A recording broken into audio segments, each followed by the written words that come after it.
Assalamualaikum warahmatullahi wabarakatuh. Apa kabar teman-teman? Ketemu lagi dengan Mentor Keuangan, Your Personal Finance Mentor. Kali ini kita akan bikin video masih tentang emas ya, topik favoritnya Mentor Keuangan. Dengan judul kali ini adalah kapan waktu paling tepat untuk membeli emas. Ini adalah pertanyaan yang pertanyaan favorit kali ya dari teman-teman Mentor Keuangan. Kapan sih waktu paling tepat untuk membeli emas? Wah, kita lihat yuk videonya. Nah, sekarang pertanyaannya adalah kapan waktu yang paling tepat untuk membeli emas ya. Di sini saya udah buat 3 pilihan, yaitu pada saat harga murah, udah pastilah ya. Teman-teman pengen banget nih pada saat emas harga murah, inilah saatnya membeli. Pilihan kedua adalah pada saat ada kebutuhan dan kemampuan keuangan. Dan yang ketiga adalah dengan melihat gold silver ratio. Nah, ini mungkin yang agak baru. Yuk kita lihat satu persatu ya. Pertama, pada saat harga murah.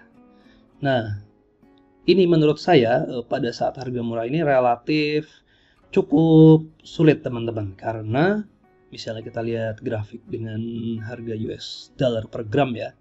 Harga murah ini mungkin paling murah di tahun 74 ya. Apakah teman-teman sudah lahir? Kebanyakan mungkin belum. Oke. Dan kita akan susah mengetahui ya, karena ini adalah grafik yang sudah terjadi.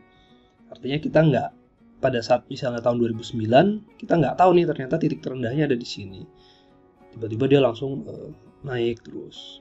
Pada saat di sini pun kita juga nggak tahu, misalnya kita beli, ternyata kemudian tiba-tiba menurun. Kita nggak akan pernah tahu kapan emas berada pada harga yang paling murah.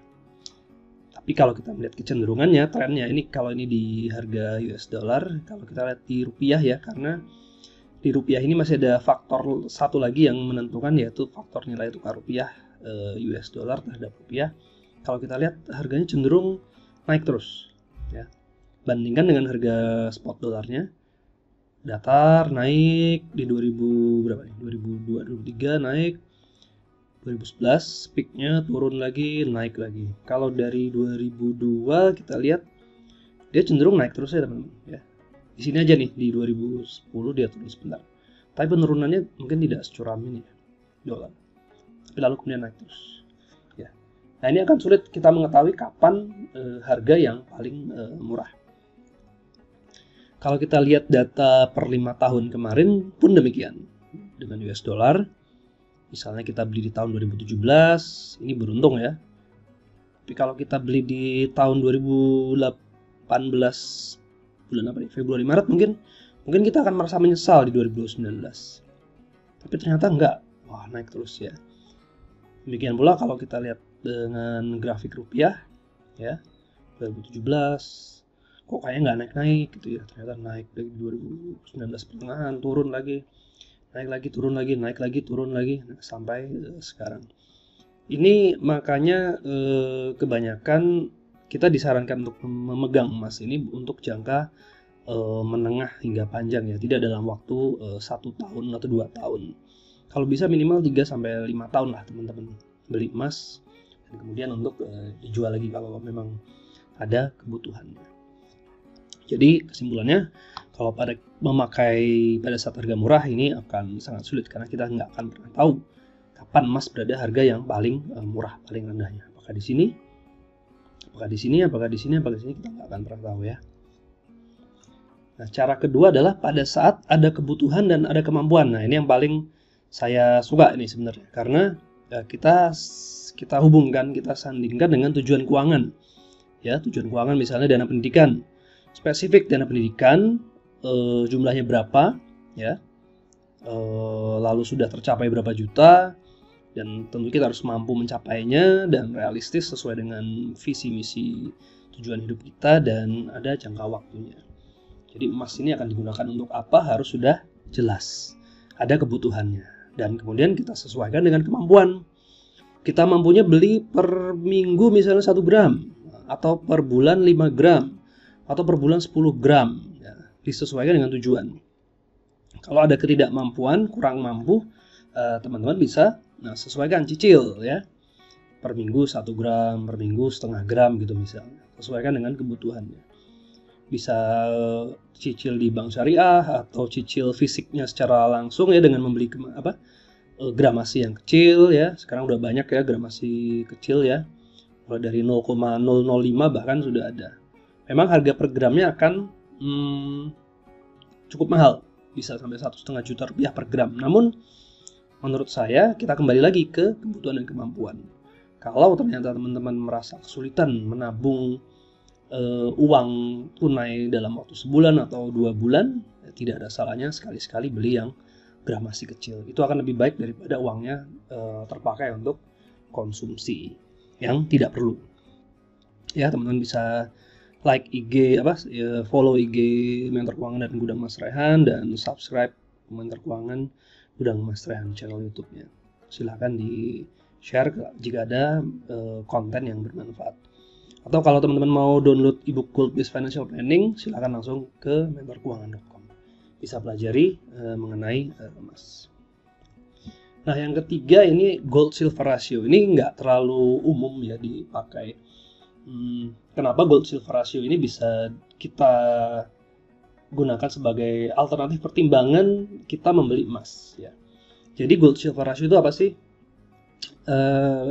Sederhananya adalah jumlah ons perak, itu tergantung kesatuannya ya. Ada ons, kadang bisa gram ya. Ons perak yang dibutuhkan untuk membeli 1 ons emas ya. Kalau kita lihat di Investopedia, gold silver ratio mengukur jumlah ons perak yang dibutuhkan untuk membeli 1 ons emas ya. Juga di Sunshine Profits, gold silver ratio adalah jumlah angka yang menggambarkan berapa ons perak yang diperlukan untuk membeli 1 ons emas berdasarkan harga trading harga spot saat ini ya. Oke, jadi simpelnya adalah ons perak yang dibutuhkan untuk membeli 1 ons emas. Jadi apa hubungannya nih dengan waktu pembelian emas? Kita lihat tuh. Nah, ini ada satu catatan kecil ya dari Mike Maloney, salah seorang YouTuber yang sering saya lihat. Bisa juga cek ke YouTube-nya, The Hidden Secrets of Money. Ini banyak informasi yang out of the box atau mungkin nggak semua orang tahu lah ya. Coba teman-teman cek ke sini. Nah, khusus mengenai gold silver ratio, Mike Maloney menyarankan seperti ini. Kalau rasionya lebih besar dari 80, dia hanya akan membeli perak. Kalau rasionya 80 sampai 55, maka dia akan menggabungkan dana pembeliannya 70% untuk membeli perak, 30% untuk membeli emas. Kalau rasionya kurang dari 50, dia hanya akan membeli emas. Nah, ini makanya kenapa gold silver ratio ini bisa kita gunakan, salah satunya adalah untuk menentukan kapan kita membeli emas. Kalau rasionya lebih dari 50, maka ini mungkin salah satu sinyal bahwa kita bisa membeli emas atau saatnya membeli emas. Tapi teman-teman harus ingat ya, ini hanya sebagai panduan mana yang dapat kita beli lebih banyak ya. Apakah perak atau emas. Jadi hanya sebagai portfolio balancing aja. Artinya tetap kita beli dua-duanya nih, beli emas, beli perak ya. Tapi kalau lebih kecil dari 50, Mike Maloney hanya akan membeli emas. Apakah ini paling benar harus diikuti? Enggak juga, teman-teman bisa lakukan sendiri riset ya. Dan tentunya kembali lagi ke kemampuan, kira-kira beli emas atau perak. Namun tentu saja ya, kita tahu harga emas lebih mahal daripada perak saat ini. Jadi ini akan sangat menarik buat teman-teman akan membeli perak atau emas sebagai portofolionya. Oke, kita coba lanjut. Nah, sekarang ini data tanggal 31 Agustus. Rasio emas perak ini adalah 75,5. Ya. Dulu berapa nih? Dulu 40 sampai hampir 12 ya. Mungkin 12 atau 15 ini. Naik lagi, turun, naik, turun, naik, turun. Sampai pernah di 125 mungkin, hampir 130 ya. Nah, artinya apa nih angka-angka ini? 75,5 artinya kita membutuhkan 75 gram perak untuk mendapatkan 1 gram emas ya. Ini berdasarkan harga spot ya. Nah, harga emas 830.000 per gram, emas 11 juta rupiah per kilogram, maka per gramnya adalah 11.050. Artinya kita membutuhkan 75 gram perak untuk mendapatkan 1 gram emas. Nah, kalau kita kembali ke sarannya Mike Maloney, 75 ini adalah maka misalnya kita punya dana 1 juta, maka 700 ribunya kita belikan perak, dan 300 ribunya kita belikan emas. Nah, bisa kita simpulkan bahwa ini bukan saatnya untuk membeli emas. Banyakin aja beli peraknya, ya, karena rasionya, gold silver rasionya sangat tinggi nilainya. Nah ini juga nih, pada saat gold silver ratio berapa emas dibeli. Nah kalau kita lihat di perkembangannya, sejarahnya ya, dari 323 sebelum Masehi, rasionya adalah 12,5 banding 1. Pada saat zaman Kekaisaran Romawi 12.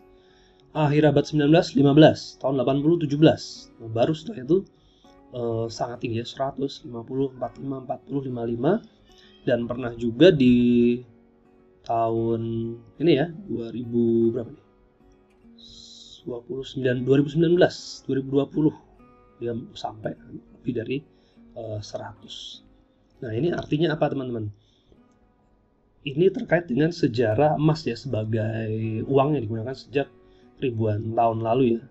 Mulai zaman kerajaan Croesus di Lydia ya, menggunakan emas sebagai uang. Kemudian zaman Romawi pun demikian ya, dengan menggunakan dinar dan dirham ya. Rasio adalah 12,5, 12, 15. Ya mungkin sekitar ini seharusnya ya. Artinya 12 gram perak dibutuhkan untuk membeli 1 gram emas. Oke. Lalu, nah ini kalau kita lihat gold silver ratio berdasar nisab zakat. Ini sesuatu yang baru ya, mungkin ini sebagai pengetahuan saja. Saya juga masih mencoba untuk meneliti mengenai hal ini. Teman-teman kalau ada pendapat, monggo silakan disampaikan di komentar. Siapa tahu ada insight-insight baru. Nah, saya coba melakukan perhitungan seperti ini. Nisab zakat ya, untuk di agama Islam, 20 dinar itu setara dengan 200 dirham. Artinya kalau kita memiliki 20 dinar, maka terkena zakat 2,5%-nya, yaitu 5 setengah dinar. Kalau 200 dirham, maka kita terkena zakat 5 dirham jika sudah mencapai nisab dan haulnya. Nah, di sini kita bisa lihat adalah perbandingannya 1:10. 1 dinar itu setara dengan 10 dirham. Ya. Kalau kita lihat beratnya 4,25 gram emas 1 dinar, perak ada 1 dirham adalah 1 dirham adalah 2,975 gram perak. Ya. Kalau dengan perbandingan 1:10, maka nilai 1 dirham harus setara dengan 10 dirham perak. Nah, kalau kita kalikan 4,25 kali harga spot emas, ini adalah 3,5 juta rupiah. 29 gram perak kita kalikan harga spot 11.000 adalah 328.000 rupiah. Artinya ini apa? Perak masih under value. Ya, ini yang sering dikatakan bahwa harga perak itu masih under value. Belilah perak lebih banyak gitu ya, misalnya seperti itu.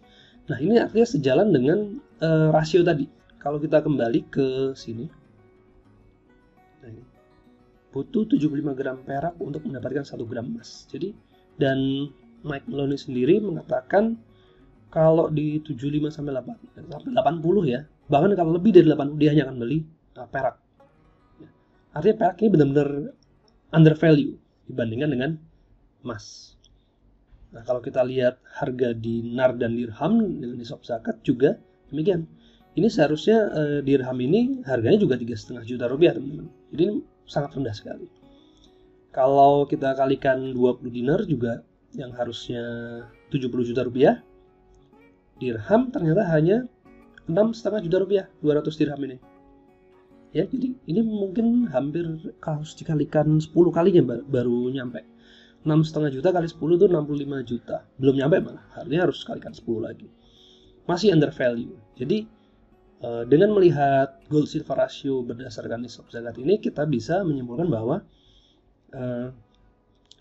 apabila kita memiliki dana, kita bisa membeli perak lebih banyak. Di sini adalah bukan saatnya membeli emas, tapi saatnya membeli perak karena perak masih under value. Nah, Cuman jadi satu pertanyaan, kalau kebanyakan orang mengatakan ini masih under value, saya kemarin sempat bertanya-tanya, apa bukan emasnya yang over value, ya. Lalu saya mencari-cari nih, karena semua orang mengatakan perak under value, ya. Lalu saya coba cari-cari apakah bukan emas yang over value. Ternyata di sini saya mendapatkan satu penelitian dari In Gold We Trust Report, ya, dari Incrementum AG ini PT, ya, Angelgesellschaft kalau nggak salah, bahasa Jerman, ya, yang orang Jerman pasti tahu nih. Dari Incrementum ini kalau nggak salah penelitinya Pak Ronald siapa gitu, itu sering banget ada di videonya Mike Maloney, ya. Incrementum AG In Gold We Trust Report. Dan ini adalah salah satu report yang sering digunakan oleh banyak perusahaan, ya. Ibarat kata ini adalah gold standardnya gold research, gitu. Ini report yang cukup cukup dipercaya, mungkin cukup bonafit lah, ya. Nah, ini ada di report yang terbaru ini, Incrementum mengatakan seperti ini. Ketika dibandingkan dengan banyak indikator atau metrik makro dan pasar yang lain, ya, dibandingkan dengan saat all time high tahun 80 dan 2011, dibandingkan dengan situasi saat ini, gold price ini masih cheap, ya. Masih murah. Artinya ini under value juga, teman-teman. Nah, ya, seperti itu. Jadi teman-teman bisa bayangkan, nah ini, kalau tadi saya mempertanyakan apakah emas ini bukan emasnya yang over value, kenapa semua orang mengatakan bahwa harga perak seharusnya 3,5? Di sini harga perak over value. Apa bukan emasnya yang over value? Ternyata harga emasnya sendiri pun jika dibandingkan dengan berbagai indikator, ini pun juga masih under value. Jadi luar biasa banget, ya, kalau ini benar, ya. Artinya harga emas mungkin harusnya di kisaran di sini gitu. Peraknya di sini. Dan ini pun perak masih under value. Ya. Wah, itu luar biasa banget. Ya, di sini dikatakan harga emas ini masih murah. Dan dia juga mengatakan bahwa ini adalah investment yang bagus, ya, di sepanjang dekade ini, dan mempenyediakan stabilitas dan keamanan dalam banyak portofolio from one ATH, dari satu all time high ke next. Jadi emas ini benar-benar menyediakan kestabilan sebagai hedging portofolio, kestabilan, ya. Nah, kemudian satu lagi nih, monetary system ini yang saya baca. Kami percaya melihat bahwa kita ada di sebuah akhir dari ini deflationary interpretation, ini saya kurang paham maksudnya, ya, tapi sekilas adalah akhir dari sistem moneter yang global yang sedang berjalan saat ini, ya. Deflationary, jadi menurun kali, ya. Akan ada deflasi yang cukup tinggi mungkin di dalam global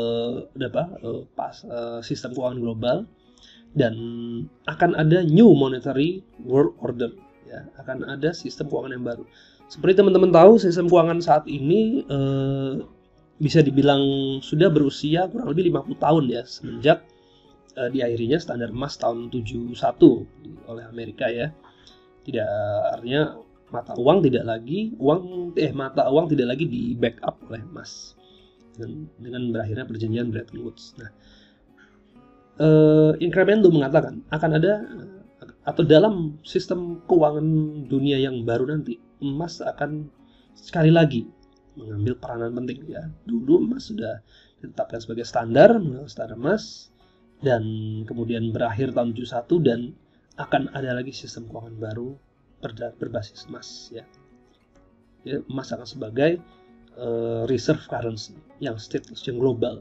Ya, semua negara akan menggunakan kembali emas sebagai standar mata uang, mungkin, ya.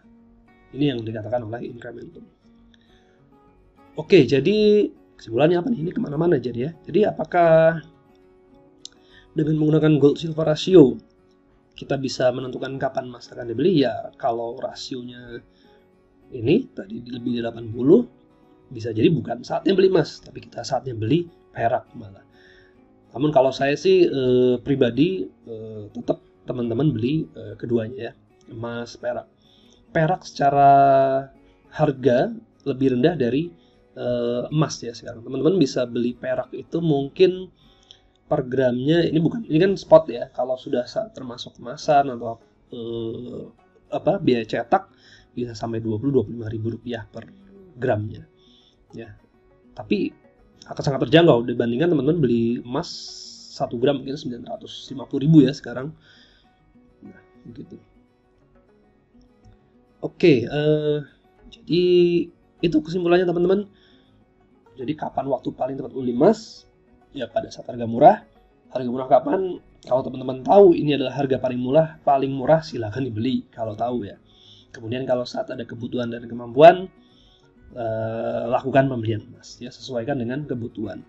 Numpuk emas banyak-banyak juga buat apa? Karena lebih baik uangnya dioptimalkan untuk hal-hal lain.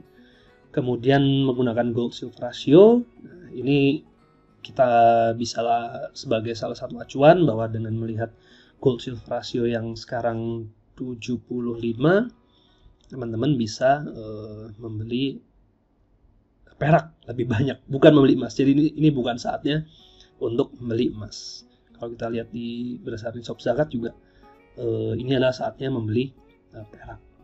Ya. Walaupun kita tahu juga dengan hasil risetnya Incrementum, harga emas yang segini pun juga masih under value. Jadi tidak ada salahnya teman-teman bagi dananya untuk kedua logam mulia ini. Sesuaikan dengan kebutuhan dan kemampuan teman-teman dalam membeli.